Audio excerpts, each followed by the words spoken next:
After 7 years of running a wall printing business, if I could go back and tell myself anything, here's what it would be. 7 years ago, when we first launched our business, we didn't have any blueprint to follow. Today, we've launched over 60 different operators across the country and helped them get their business going. I wish somebody would have told me all these things way back then, but we're going to give you the head start that you need to hit the ground running. When I first saw my first video of this wall printer printing, I was very sure about a fact and also very wrong about a fact.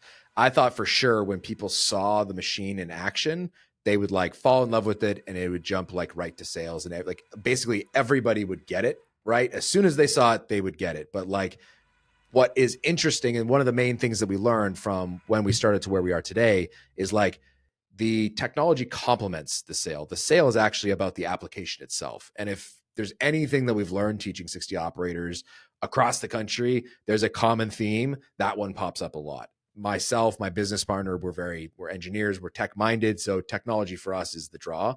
When you get down to selling it as a service, though, you really have to emphasize the murals. And I think often what gets lost in the sales pitch for most of our operators is like the technology complements the sale. So don't focus on the printer and all the specs of the printer. What you really want to focus on is like how the specs of the printer make a magnificent room transform. Because remember, that's what the customers, yes, the technology is cool. That's what the customer's ultimately going to be seeing. You're selling the experience they're going to have when they see that mural every day. That's the critical part of it. The technology complements that sale. Lesson one, don't focus on the tech. Focus on the application. You're selling murals, not wall printers. Okay, when we first started, being the engineers that we are, my artwork is so atrocious. Like my mom refused to hang my artwork as a child on the fridge. Like, let's be honest. Like, I think I'm very creative. I think I have a creative streak, but in terms of like pencil to paper or like me being the one manifesting that artwork, like never going to happen. When we first started, we assumed that the customer would be providing us the artwork. So graphic design and actually creating the artwork was not something that we ever really planned on doing. And I'll tell you a story about a client that we ended up losing because we weren't participating actively in the artwork. Whereas if we had taken that approach, it would have been an easy deal and we could have given them something fantastic. So what we were doing is we were bidding on an office penthouse. It was where all the executives, this is the kind of place where like, $100,000 boardroom table would exist, right? And they had these very long hallways and they were like 40 feet. And it's where they walked basically from the elevator to the office. So it was like pretty high traffic, high profile. So putting something there that was meaningful and impactful would have, really would have been great. It would have been fantastic for marketing and a whole bunch of other things that were big misses on our part. But because we were approaching that with the idea that we weren't doing artwork, it forced the client to use their traditional graphic designer who also provided the vinyl cut. So we ended up in this situation, bit of a love triangle, where the customer wanted to use us for the printing, but because we didn't offer the artwork, they went to their traditional vinyl for the artwork. Now, the problem with that ended up being, people with vinyl printing machines think of artwork in terms of what vinyl can do for you, not in terms of like the best graphic possible. So there was a divergence between how we would have approached that artwork, the level of detail we would have provided, the various things that we would have done versus the vinyl cutter. And what they ended up producing was solid purple, a tree, and then a 40-foot line down the hallway. And, at the end of the day, the printer could probably do it, but it's like not worth it. There was a high probability of it not working out great. That's the kind of thing where, if we were forced to do it, we would pivot to paint and not, that's not really a printing exercise. And if we had been active in the artwork and telling the client that we could have done that, we could have forced it to something much cooler, much more detailed that lended itself better to the technology. Something like a skyline, for instance, right? Like something that's really detailed that, again, the executives are walking by it every day. A purple line down the hallway is kind of meh. And because we didn't step up and commit to the artwork, we ended up losing that job because, again, a 40-foot, 1-foot purple streak down the hallway wasn't exactly conducive to the wall printer. Lesson two, take control of the creative process. Unless you're working with designers that explicitly are going to provide you the artwork, you always want to make that an option for your customer. At the beginning of this whole journey, can't say my business partner or I were social media experts. I don't know if I would say that even now. We were much less active on social media when we first started. And what we learned was a very valuable lesson in how one video that does well can completely shape your business for the next few years and generate significant revenue. And it's the story of Big Blue. Probably you've seen our graphic somewhere. It's used quite frequently in ads and in this space. What ended up happening was, as I'm sure you can imagine, we got our first printer. My wife didn't allow me to take it out of the basement to print in real people's space, as she called it, until I could prove that it would work. And then once we did that, we had this very long, narrow townhouse living room. And I knew I wanted to put the first print there. Great space. And it was going to give us the opportunity to kind of see what it could do and what it looks like in person. We went through an interesting design evolution there where I had a strong idea that we wanted something huge. I didn't want subtle. We wanted like massive impact because we're trying to make a statement. And we ended up working with an artist, Tim Jeffs, if you've seen our podcast with him. Fantastic artist, does this very unique sort of, they call it scientific illustration style, which we loved. And we ended up putting a 15-foot humpback whale in my living room.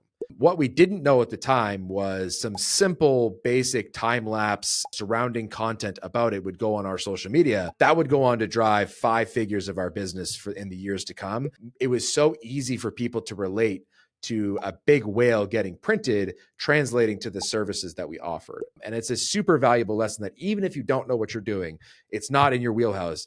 The act of capturing content, especially good content, stuff that like is something you would tell your wife, it has massive implications down the road. So you always want to be capturing as much as you can, posting as much as you can. And in that, try to find ways that you can leverage the artwork that you're printing to have an impact on social media. So get that wow effect when you're doing it. Lesson number 3, you're one social media post away from getting your next big client. One of the big advantages of selling a wall printing service, people are generally speaking happy to have a conversation with you. My big metaphor is it's like selling puppies. Not everybody's going to buy one, but everybody's happy you stop by to chat with them. And the reason for this is murals are inherently cool. People like it. It's fun, especially when you're talking about someone's space. It gives them ownership over an idea that they could brand their space. So again, maybe they're not in the budget. Maybe they're not ready now. What's a huge advantage is for the operator, especially if you're not really like familiar with sales or it's not something you generally do. This is a particularly easy one. You're not selling solar credits. You're not selling life insurance. You're coming by and talking to people about this very cool way that you can transform their space.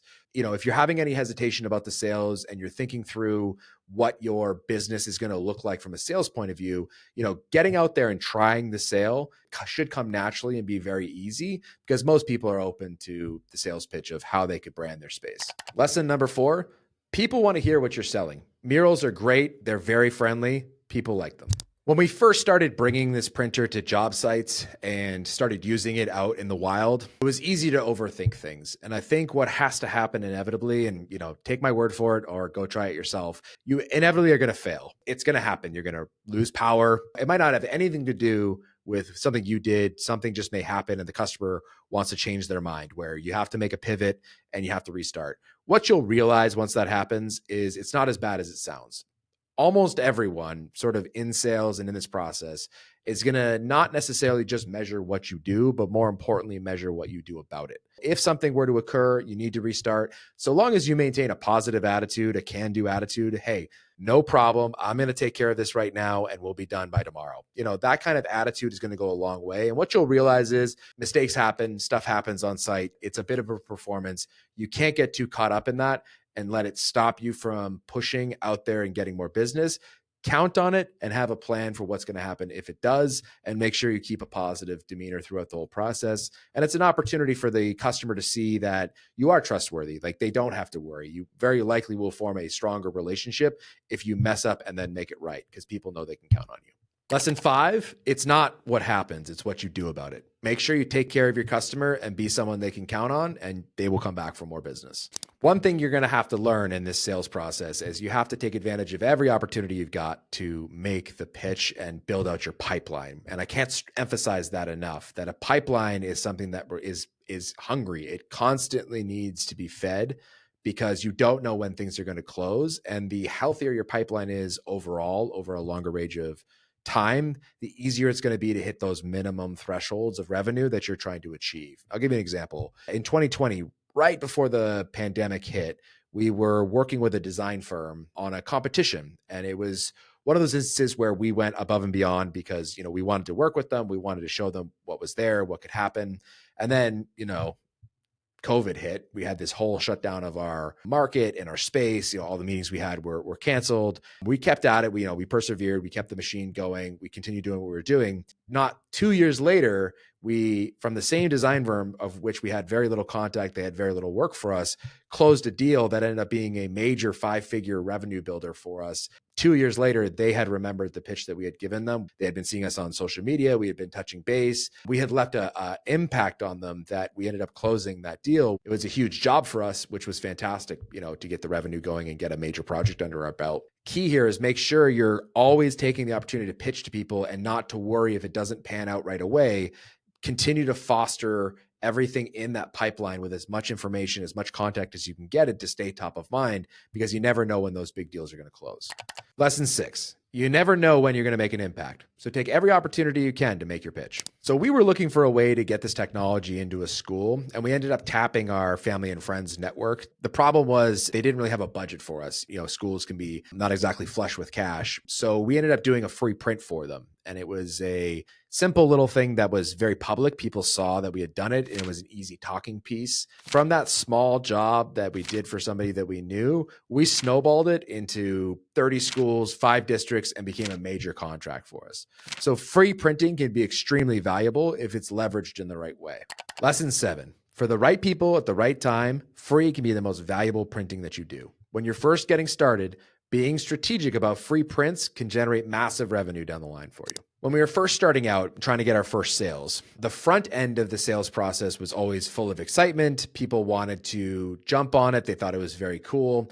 But what we noticed was the sales process was continuously getting dragged out. We were having trouble. Weeks would go by trying to get them to tell us what they wanted. It became a chore, and you noticed that people's interests would nosedive the longer we left that in their court. What we started doing was offering them 3 choices. So we would decide on styles and curate images that we liked, that we thought would look good.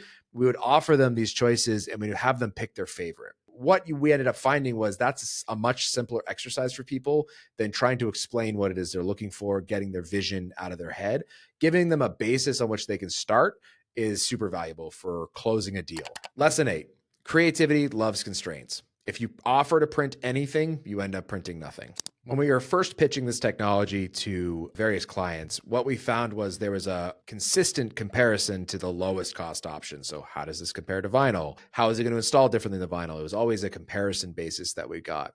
When we started positioning our services as a mural service, as something that was above and beyond just your normal signage, we noticed that we were closing more deals more consistently for more money, because people treated our product with a higher degree of value because it isn't really the same thing as vinyl. There's a number of advantages. You can imagine that sales pitch. The key here is making sure that you're focusing on the end application as your sales. So it's, yes, I can provide you a mural. The reason I'm not saying it's a sign or wall covering, it's because it isn't. This is more like tattooing your space. Lesson 9. Use the word murals in your sales pitch. Make sure you're not wasting a ton of time doing a comparison to a product that's not even similar to what we're doing. One of the things we saw in the beginning when we were helping those 60 operators launch their businesses is emphasis on the technology and virtually trickling sales for the first 6 months. Because there's an upfront investment with this technology, you're sort of under the clock to get that return back. The speed at which you can get the ROI is the most important aspect of it. So I can't stress this enough. Start selling before you even invest in the tech. There's no reason not to get out there and start generating a book of business so that you have a head start when your printer arrives. It does a number of things that are a huge advantage, not the least of which is putting money in your pocket, but you'll also be able to jump right in and to go from training to execution and get over that learning curve faster and be ready to get into the big bucks and the big projects. Which leads me to the most important lesson. Lesson number 10, sell before you invest. Make sure you get that book of business going before your machine arrives so you can hit the ground running.